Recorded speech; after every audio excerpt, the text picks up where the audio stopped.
if there's anything that Trump and his regime can point to, or the Republicans can point to as communism, it is the Soviet Union, China, North Korea, and those countries primarily, and maybe one or two countries in Central America that we could point to that are fascist uh, countries, countries that are dictators and focused on controlling the people through one person. And that one person is elected for lifetime, so to speak. They can be there until they die. Okay. So it doesn't make sense what they're saying simply because if you look at what they're calling communism, you would have to look at the people who Trump actually says he admires: Putin, Xi, uh, Kim Jong Un, the people in countries in South America that are dictators. Okay, those are the people he's pointing to and says he admires their strength and their capabilities. Those were the people initially who created communism. Russia was or actually it was the Soviet Union as it formed was the basis of communism. And it died in 1988 when we just got rid of it, dissolved it, and it became Russia and became more unified with the rest of the world and less isolated. And China, it basically, I think, probably died in even before we went into Vietnam. You know, I don't think Vietnam was about communism. If we go back and really start tearing it apart, it was about control and fascism. But right now, I'm not too sure the Vietnamese aren't one of the biggest capitalist groups going on right now. But the issue is this: communism is dead. There is no communism. I don't know what the Republican Party is thinking. It's gone. It's history. And it's not coming back. And nobody in the United States that I know of even thinks about we need to bring communism back. Communism is not socialism. And certainly the Democratic Party, and nor is the Republican Party, any party in America, socialist by nature. We're talking about democracy and the ability of the people to control the government, which was what we were founded on. It's what the revolution was about. It's what gave us power until Trump came into play and diffuse that power, where America now is not the honored and respected society that everybody pointed to and wanted to be like. Now we're not. Okay. So people in the United States, if anybody watches this, you don't have to worry. Communism's dead. Just look it up anywhere. When did communism die? You know, it's 1988. Russia, when the Soviet Union became Russia. And the fact that they're saying we're the Democratic Party, I'm not affiliated with either party, but to say the Democratic Party is communist and growing as communist, it doesn't make a lot of sense, because the people who Donald Trump respects and reveres were communists. They're not now, but they were communists. Now they're fascists. Okay, they're dictators and they're fascists, and that's who he's saying he admired, and he's been saying that for years.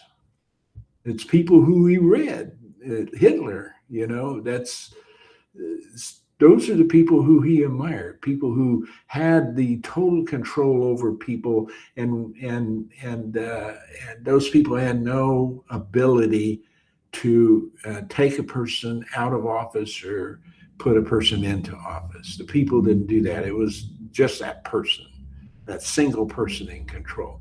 And that is Russia, that is North Korea, that is China, that is some countries in South America or Central America. Uh, I don't know of many in South America. There may be some. I think Venezuela probably was one, and still is. But it's not the way Iran is. Iran is actually a theocracy, which is the other thing that Trump supporters want to do. They want the United States to be a Christian society. That's it. So if that means all other religions would not be accepted or wanted, you could actually be persecuted if you practiced them here in the United States. So our First Amendment goes out our Constitution goes out the door. You can't practice religion, any religion, with any kind of freedom. So, we don't want theocracy. We don't want a fascist dictatorship. What we're saying is we would like the people to to manage and control the way we originally had a revolution and set up our government to operate, where it was small in those period of times. It was easier to get around to all of the people and all of the people to have input. And that's exactly what we wanted to have happen. And that has actually lasted us for 250 years and kept us instead until this last 4 years, kept us. So living for 246 years, something like that, 246 years, it kept us in being a powerhouse in the world. Nobody was communist.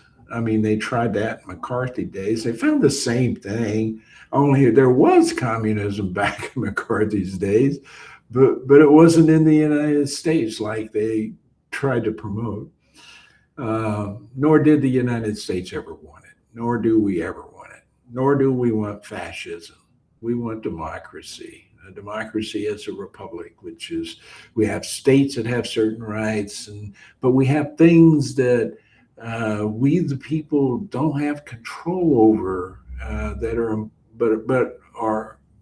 but we must have, absolutely must have things like health care. We have to have health care. We have to have security and safety. We have to have clean, safe, healthy food and water, and we need to protect the lands that we live on to make sure they can provide for us.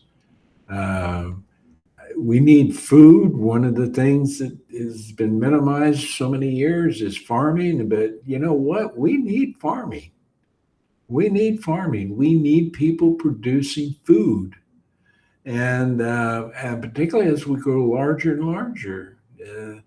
And so that is, out of all the things we think it is capitalized, the farm is capitalized, people making money off their food, and that's fine. The problem is we're losing control of it. And we're losing control of it because we've taken away from so many little farmers and consolidated that into a few, just like we have everything else. So we, the people, are the ones who need to also start thinking differently about our role in government. We no longer can abdicate our responsibility and accountability to people in Washington, D.C. We need to lead them and manage them. We need to rethink the roles. No longer should the politician who you elect be the elite person who comes to town and everybody goes crazy over and gives them accolades and treats them like royalty. Okay? They are the people who we elect. And when we elect them, we hire them and we pay them with our tax money that we pay every year. Okay? They get paid with that tax money. The average between the House and the Senate combined, the aggregate salary for a representative in Congress is $174,000 a year. We have over 500 of them in Congress, I think 535, something like that. We have that many people in Congress making an average $174,000 a year. Are we getting our money's worth is a question you should be asking yourself. I looked up, I said, what bills are currently in Congress that would reduce the cost of food? Or maybe the cost of living, can't exact. But there were only like 3 bills. One had already been through the House, was in the Senate. It may have passed. That might be the Housing Act. I don't know. But if I think I just referred it to just food. And there were only 3 bills. One was through the House and was in the Senate being considered and has been in there since the second quarter of 2025. So it hadn't moved. And the other 2 bills have never made it out of committee into the House for vote. And they all began also in the second quarter to mid range of the 2025 year. 3, 535 representatives making $174,000 on average. 3 bills to help reduce your food cost have been presented. 3 bills. This is probably the number one thing that everybody has been talking about for a year and a half, or ever since Donald Trump's been in office. The day he said he was going to reduce food cost. It's been an issue. It's been on the news. It's been everywhere. It's the number one thing that we struggle with is the increased cost of food. 3 bills, and none of them are going anywhere. So it isn't just, oh, by the way, those 3 bills were primarily presented by Democratic representatives. And there is a Republican, a bipartisan, one of those is bipartisan bill that both a Republican and a Democrat presented it.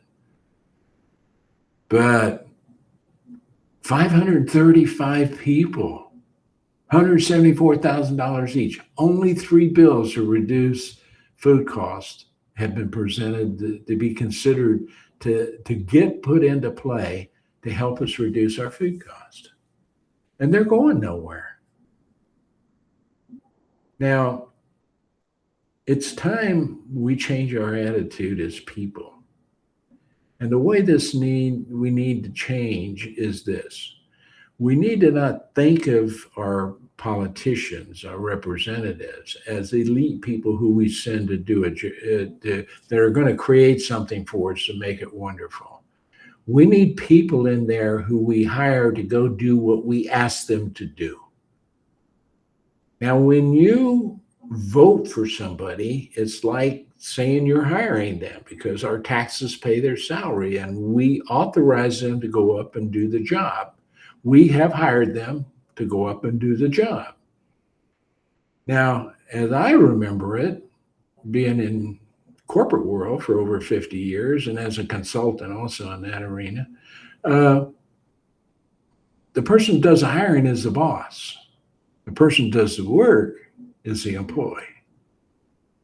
Okay. Now that relationship is, I have some things I will need for you to do to make my company successful. So we, the people, have some things we need you to do, Congress, to help us live the way we want to live, to satisfy our needs that we have right now.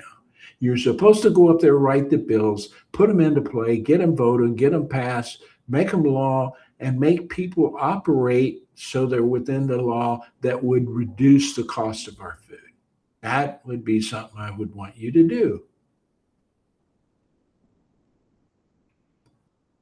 And if you didn't, what can I do?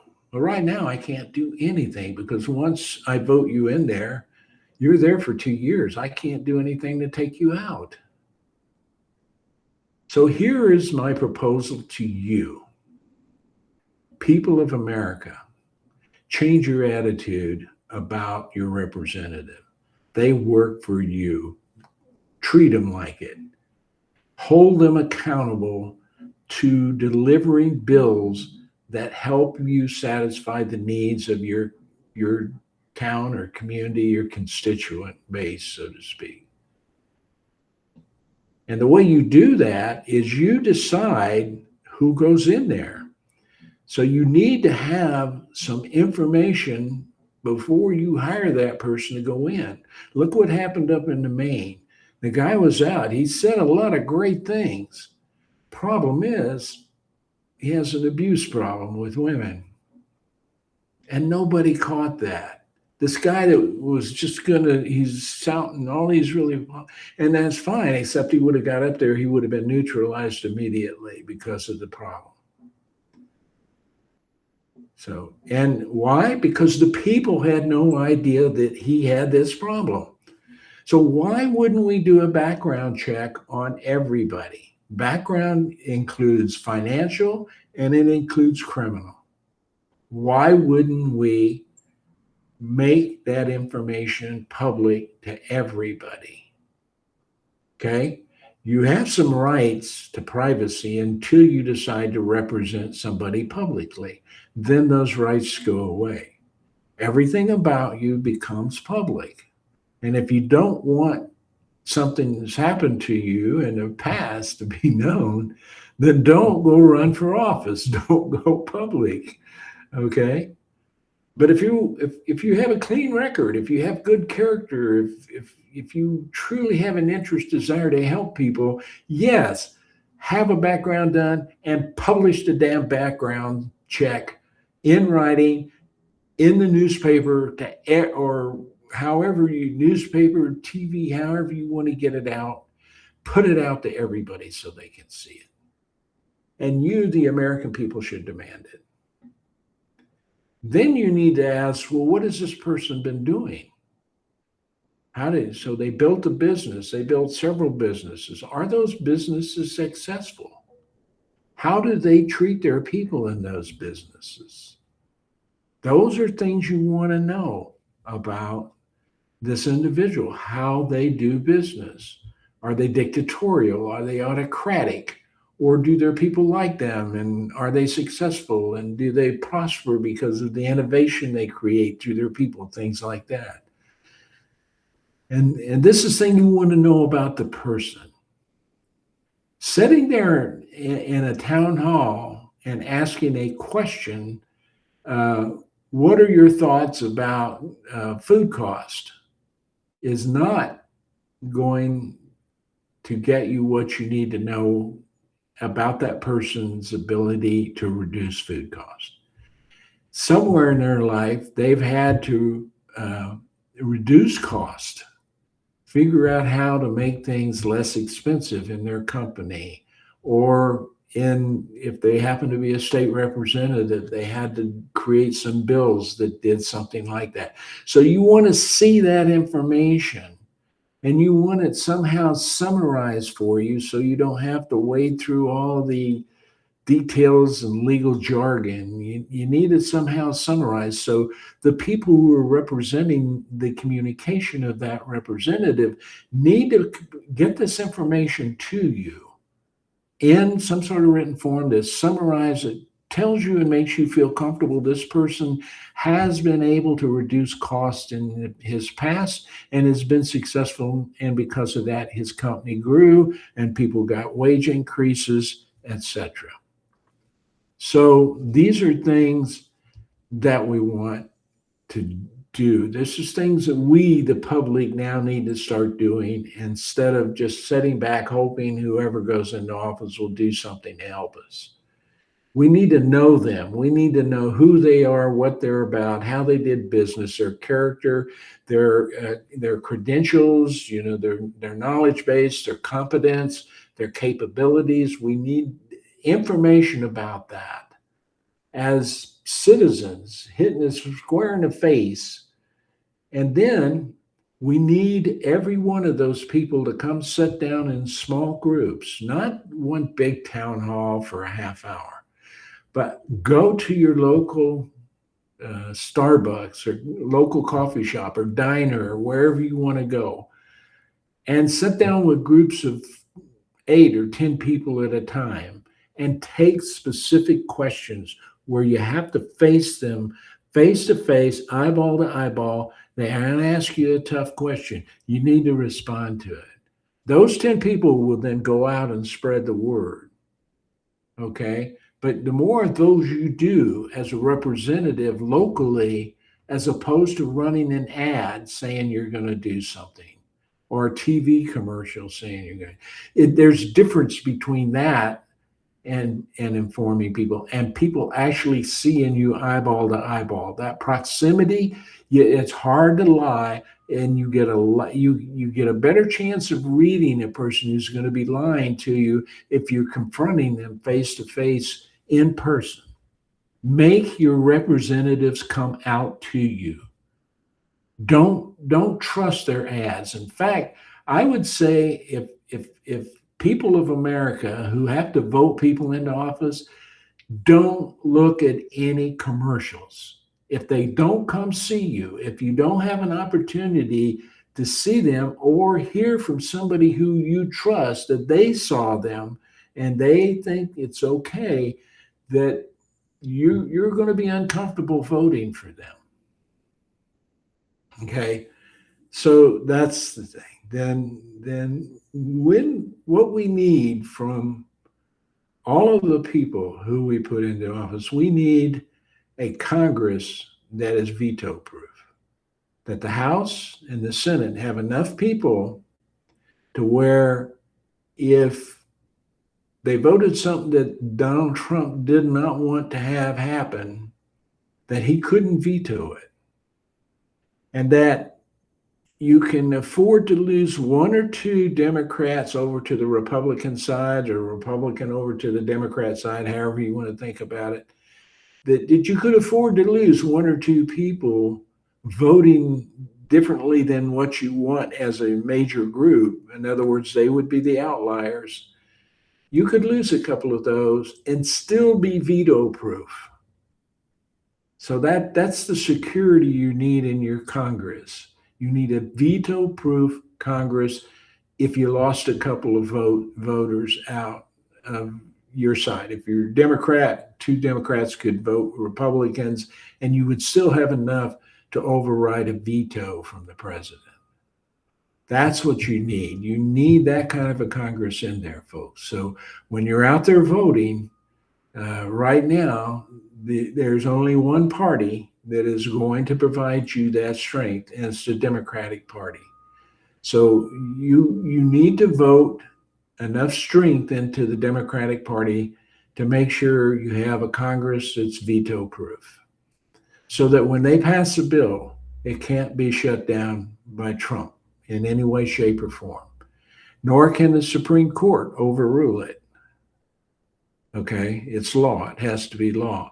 So what you need to do is know that all of the people who you're presenting or that are wanting to represent you, that you get this background, you find the knowledge and the information you need to feel comfortable with that person. Then you vote them in. And then you vote them enough to have that veto-proof Congress. The first bill this Congress needs to enact and put into law immediately is the bill that says that those people who vote in a representative, that district, that group of defined constituents, has the right to recall any representative they put into Congress at any time they feel that representative is not doing the job that they requested them to do, that they put their faith in them to do. They can get a petition together. And through the petition, they can demand a recall vote. And if the recall vote happens, then the people, those constituents, can vote in the new person. Or if that person is up there and they get taken out either for illness or they get taken out for sexual harassment charges or whatever it might be, they're eliminated. They are taken out. It is the people, the constituents, who decide who to vote back in to that office. Not a single person like the governor or not a party. Okay?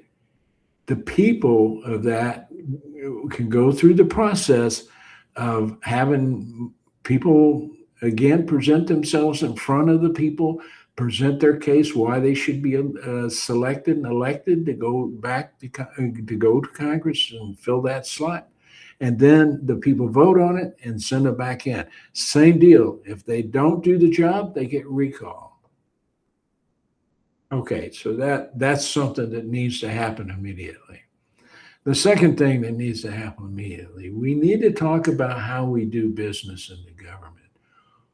There is really no need in today's time for House of Representatives and senators to be housed in Washington, D.C. They could do their job from an office in their state. They could have all of their staff be hired within that state. And they can actually vote fine. And imagine how a vote would look if you were going to go vote on a bill. And the way you voted is you voted electronically, remotely, and you voted from your state. And when you were going to do that vote, you had a town hall session so that everybody who wanted to could be in that town hall when you cast your vote. What kind of pressure do you think that puts on a representative of Congress when they're voting? It's also going to be a lot more difficult for lobbyists to get to your representative. And that, you're going to have people working who actually live in that community, working for you, so that they're going to know if lobbyists come flying in your office trying to convince you about something that's not in the best interest of those people. And so it's going to be difficult and for them to be approached by lobbyists and get drawn in and sucked into that environment. That's one of the things that should be outlawed to start with. The second bill maybe passes. We deliver Congress from lobbyists. They won't be able to lobby anymore. And then maybe the third one we need to do is things that are associated with how we vote. But certainly, I like the idea of congressmen operating the vast majority of their time remotely, so that we can walk in their office and sit down and explain something that's bothering me about what's happening. They have to see me face to face. They have to address it face to face with me. I think it'll have more of an impression on your representative than if he's sitting in Washington or she's sitting in Washington, and you start having contact with them. I think very few people that I talk to or know anything about what's going on with their representative in Congress. And And certainly, I would expect to see a hell of a lot more bills than 3 bills dealing with food cost out of 535 people. Something, this whole idea of how we, put together bills and write them and put them in committee and pocket them and all that kind of crap. There's something wrong with that whole process. When you only get 3 bills to reduce food costs, and that's the number one thing since day one of Donald Trump's day in office, that's the number one problem people have been screaming about. And this is a year and a half later, and you only had 3 bills out of 535 representatives in this area, and none of them have gone anywhere.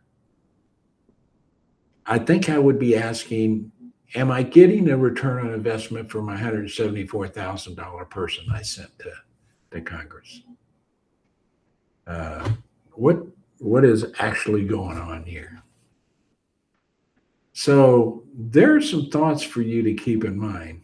So you can certainly jump on, and I want to provide people the ability to be able to read what that other person is saying from an interpersonal communication perspective, because there's more into it than what they say. And the problem is with commercials is they can build those things up and make them look all nice and smooth.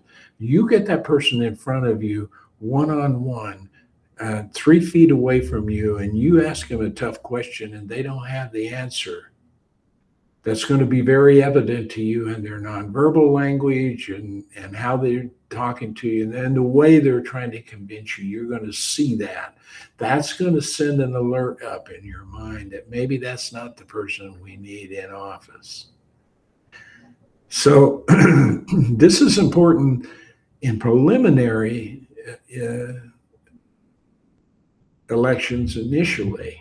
I mean, you want to get really active in those. That's where you want to narrow this down so that the 2 people that are running against each other and the end of those preliminaries, both of those people you feel are good, credible people with good character and good morals and good ethics and know and are competent in running government, then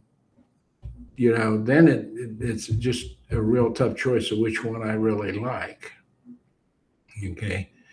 And that's definitely what you want to have when you're defining somebody who thinks differently than you do that's running against somebody. You want to know both of those people's backgrounds. And my guess is if you're a Democrat, you're not going to get a lot of the background from the Republican side unless you go demand it. But if it's made public for the Republican, whether it's Democrat or Republican, if that information on a candidate's made public, it should be available to everybody. So you should be able to find it, dig it out, look at it, and decide, yeah, maybe, I'm a Democrat, but this person over here is really saying a lot of the things I need to have happen. And maybe it makes more sense to vote for this person this time as opposed to my party's representative. So that can happen if we do this. But the idea is we're getting the best possible candidate, and we are choosing who that candidate ought to be, and we are holding them accountable as a group. And then we have to come as a group, we have to a group of constituents, we have to come in and together sit down and talk about what our needs are and agree on them. And if we can't agree on a need, if it's really just a sensitive hot button topic, then don't put that pressure that we're going to try to get that done. Just the things that we know we all need, we can all agree on. If the 5 things every year we can agree on and solve, and then we can replace one of those 5 things with another thing the next year as we go into different voting periods. the idea is to make sure we get the things that really mean and matter a lot to us. The and I don't mean just from, but the thing that are common to us, if we differ on something that's could be religion, it could be gender, it could be a variety of different things that are going to be difficult to solve. It's more important we get the things that are going to impact us as a whole in front of a representative when we're making a decision on them, and ensure we're clear about those things.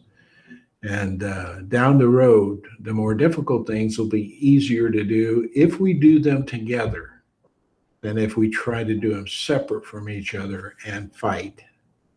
We've got to really come to consensus on what makes sense about immigration or birthright or other kinds of things like that. There are so many things that are impacting us now that all of us feel the heat from, that we should be able to agree on some things to tell representatives they need to go. 535 people had better come up with a hell of a lot of stuff that's going to take care of our needs. Okay, that reducing costs, healthcare, and safety and security, and the right to feel comfortable to get out in the street and not know you're going to be scooped up or shot accidentally or by some law enforcement officer. These are not things that are normal, nor does anybody want these things. I can't even imagine anybody that wants those things. If you do, you're kind of off to the right, or way off to the right of the rest of the country.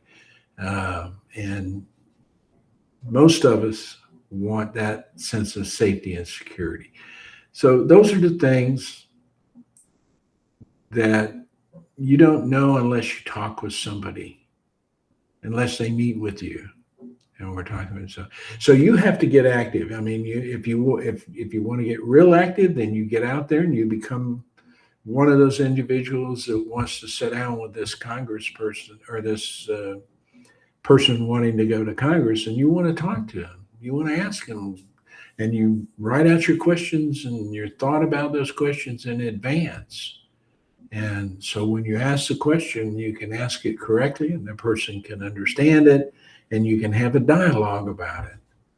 And then, you're really just trying to say, hey, I want to hear what you have to say on this. I'm not asking you to come to a conclusion. I just want to hear what you have to say about that. And that will drive how I vote. And that person's going to think twice about how they discuss it with you. You don't get that in a commercial. You just don't get that in a commercial. So those are the things that I wanted to kind of discuss. There's some things that have to happen here. And the first thing is the people of America just forget about communism. It's dead. It's been dead since 1988. That's ridiculous to even bring that up as some sort of election issue. There is no communism. People couldn't even define. I'm not even sure the people that bring it up can define it, to be honest with you. So don't worry about that. That's more of a distraction than a particular focus need that we need to be talking about. The other thing is go to work and change your mental attitude about how you think about your representative. They are your employee. They really are. And as a people, we need to start holding them accountable. The only way we can hold them accountable is if we can recall them. And that's going to be a tough one to get past because nobody's going to want to be able to be recalled. And my question on that is, why wouldn't you want to be recalled? Well, that doesn't. Yeah, they're going to stumble just like that. They're going to stumble just like that. They don't have a good answer for not being recalled. My answer would be, hey, if I'm not doing the job, I expect you to recall me.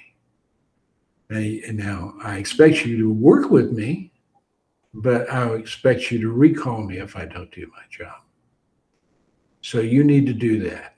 You need to start looking at people, start holding your representative, ask for written background checks. Somebody's doing a background check on these people. They have to by law. That should be public. Make that public. Are you willing to make your background checks public? And if they say no, but man, that would just send a real weird signal out to me as a voter. I'm not sure I'm interested in voting for you if you're not willing to lay your background out in the open. And, financial and criminal. Just that simple. And then, is there, what kind of things are in the closet, so to speak? you got a chance to come clean with me about anything you think is going to be an issue. Is there anything about you that's going to be an issue that I'm going to deal with later? If you don't tell me now, later's too late. Then we're going to recall you. So these are things that are important to us, kind of changing how we operate the government a little bit. I think one of the things is it's too centralized in one area. Too much stuff is going on in that area that everybody can be affected or impacted by. And when we split that up and put people into the field and have them operate remotely, we begin to see that dissolve a little bit. And certainly it gets exposed. And when it gets exposed, we can start correcting it. So those are some of the things we need to think about in terms of, now, like I said, there are plenty of people working in some really cruddy offices that would love to be able to move into the Capitol building and operate out of there. The guts of the organization, the central government, needs to have an employee workforce that is nonpartisan and not held accountable to any one group of people, but has the protections that we had originally put into place for them to work effectively in a dedicated way to make sure we get all of this processed correctly. And we would need to rework that group also in terms of being able to how to create the right culture, create the right processes and systems, and to function the way we need them to function, to make the laws that we pass, the many, many, many, many, many, many laws that ought to pass every year, functional and operational. We need that kind of a workforce in place, and enough of them that it goes smoothly, so we're not delayed or frustrated, or if we pick up the phone and make a call, there's somebody on the other end of the line that they can help you just like that. That's not your Mr. AI guy. The personal aspect of government touching people needs to be there. This is one area you don't want AI running it. You want a person-to-person interface, and you want that to be correctly operating. So there's this whole thing we need to do with the government about how to make that government run more effectively and efficiently, but more responsibly at the same time. To be more responsible to the people, more focused on the people's needs, and we can have feedback about how well that group is doing with the people also. There's all kinds of systems you can set up for that. There's all kinds of people in this country that are trained to do that kind of work. The government needs to now tap us and put us to work in that area, because we could help change the guts of how we operate the government without changing the Constitution or the core culture of our democracy, as is now being proposed that we do by the Republican Party and Donald Trump. We don't need to do that. That's not the problem. The problem is currently somebody's trying to take things to being fascist, which, now when you look out at all the people that Donald thinks is great, they used to be communists, now they're fascists. He thinks they're great. I mean, this just is incongruent. It does not make sense what he says against what he is actually doing. Makes no sense whatsoever. And when something's incongruent like that, you need to challenge it, and you need to not let it drive you in your decision making. It needs to be congruent. It needs to make sense. He can't make sense out of something that's actually dead. Communism's dead. What you have is fascism now. That he really likes. That's what he would love to have. He'd love to be the king. But that's not going to happen in the United States of America. If the people now decide, hey, I hear what Vic's saying, I agree with him. We need to take control of this now. We need to get engaged and get involved. And so we need to help folks out here in the communities figure out how to make that happen. So one way to do that is to make sure your community organizes and becomes a team, as opposed to just a whole bunch of people bumping into each other. They need to come together, solidify, and come to agreement on common things that, if we did them, would really help us. And if we can't come to agreement on something, then we don't want to get involved with that too much initially, because that's just going to bog us down, and we're not going to get anything done that can help us. So that team building needs to happen within constituents, so that Republicans and Democrats, independents, and other people, all the people that live in a community feel that these needs of the community are being met and can be handled by the person we elect to put into our government offices. You can use this not just for the federal government, you can use it from city, county, and state also. You should demand this out of everybody who represents you, that your taxes pay their salaries. You should have that kind of say in all of those people who you elect. So it'd be everybody who you elect.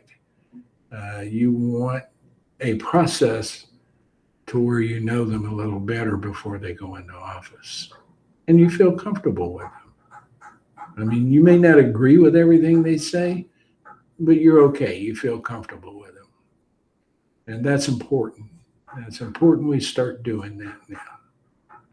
Okay, that's all I have to say. And I've talked way longer than I should have, but there's a lot of things we need to be considering right now. And well, getting the communities together and getting people to look at things differently is a big part of helping our government become much more effective without gutting everything. So we just have to make sure we put the right people in place. Not just Democrats or Republican, but the right people in place. So I hope this helps you in some sort of way. Like I said, this is Communication Excellence on Substack, and I'm available on www.victorlvogel.com. You can schedule time with me to talk. If any of these things strike you and you think this might be something you want to initiate and get going in your community or something like that, you can certainly schedule a discussion, a video conference with me. We can talk about it and talk about how you might get it going, or just talk about generally this whole idea about becoming responsible and accountable as citizens for our government. Hopefully we would start teaching this to our kids down the road. All right. Have a good day. Watch for my next program. I'm going to put two portions of nonverbal communication together. Proxemics, which is the study of distance, and then also haptics, which is the study of touch from a nonverbal, both of those from a nonverbal perspective, because they kind of happen simultaneously most of the time, and they have something to do with how you can become more influential, how to use them to become more influential and more impactful when you're interacting with other people. But it's also gives you a way of and some more nonverbal signals to consider to tell you whether what that person is saying makes sense, whether it's congruent, whether it makes sense or not, or whether there's something about it that just doesn't feel right. And that doesn't feel right usually comes from these nonverbal signals that I'm trying to help you understand a little bit. So you get better at reading your candidates as they go out there. So I'm going to probably put that together in the next day or two. You need to subscribe to Communication Excellence so it pops up when you see it. You go look at it, and you can make comments on it, or again, you can get a hold of me and we can talk about it later, in a video chat. I don't mind doing those things. I don't charge for those.